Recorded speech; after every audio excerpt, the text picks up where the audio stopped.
Good evening. Another town most of us never heard of, now the site of another horror most of us never imagined.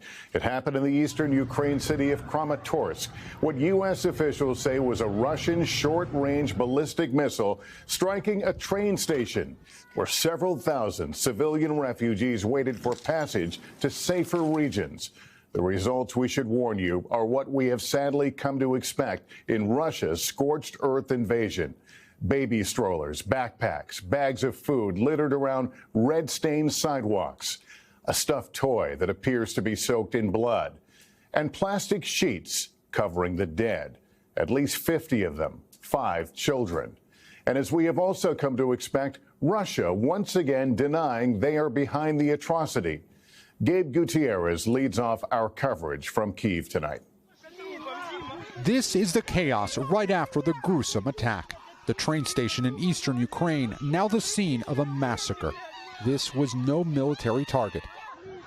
The missile strike left behind bodies surrounded by suitcases, a stroller.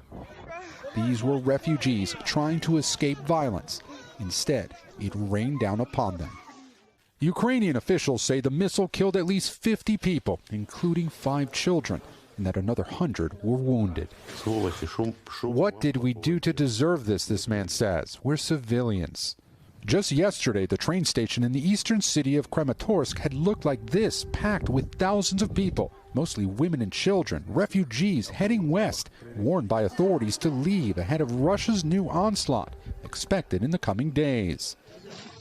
A senior U.S. defense official says the attack was carried out by a Russian short-range ballistic missile that was fired from inside Ukraine, part of it lying on a patch of grass. Russia is blaming Ukraine for the strike, claiming it doesn't use those types of missiles. Ukraine's President Zelensky calling it evil without limits and renewing his urgent plea for more weapons from the U.S. and its NATO allies. We are told that we have to wait while we are losing hundreds of people every day from Russian strikes, he says. While outside the northern city of Chernihiv, Russian forces have left, and there's now a backlog of burials. One by one, families agonize at this new graveyard, separate from the main cemetery. Perhaps most heartbreaking, many of these don't have a proper headstone. Each of those markings in that field is another body. More than 100 burials so far, and there are new trenches. Today, Zurikina Ludmila laid her brother to rest. Sergei was 55 years old and had enlisted in Ukraine's territorial defense just days after the invasion. Ludmila and her mother tell us he was killed less than a week later during a shelling at a school. Only military target. The Russians keep saying that they're not targeting civilians. Do you believe this? These are not people, she says. They're savages.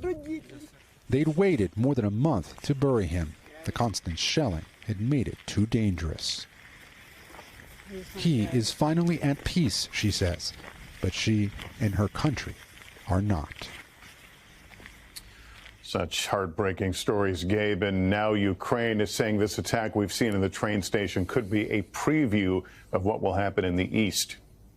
Yes, Lester, President Zelensky has been warning that the Russian onslaught would ramp up in the eastern part of the country. That's partly why we saw so many refugees at that train station. And now it appears the Russians are redoubling their efforts for the eastern Donbass region after their defeat around Kyiv. Thanks for watching our YouTube channel. Follow today's top stories and breaking news by downloading the NBC News app.